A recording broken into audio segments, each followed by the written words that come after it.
के कर जवा दीदी हो बनौले बाड़ो हमरा के बेसारा तारू हो।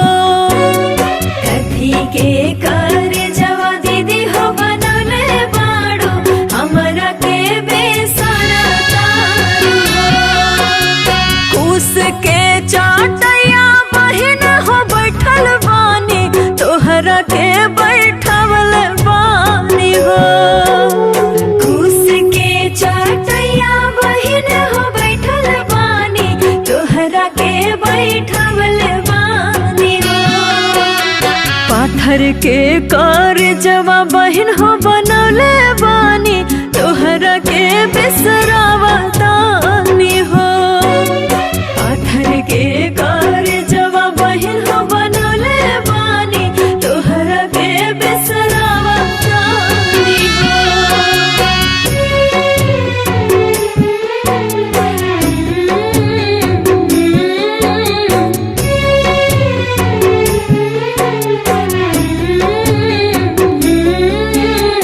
के करा हथवा दीदी हो धैले बाड़ू हमरा के धरवल बाड़ू हो। के करे हथवा दीदी हो धैले बाड़ू हमरा के धरवल बाड़ू हो। के कर हथवा दीदी हो छोड़ावा तारू हमरा के बिसरावा तारू हो। के करे हथवा दीदी हो छोड़ावा तारू हमरा के बिसरावा तारू हो।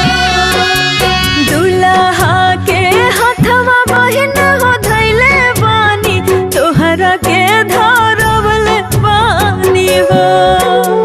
दुल्हा के हथवा बहिन हो धैले बानी तोहरा के धरवल बानी हो।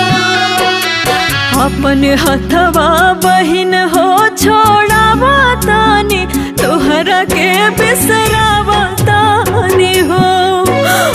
अपन हथवा बहिन हो छोड़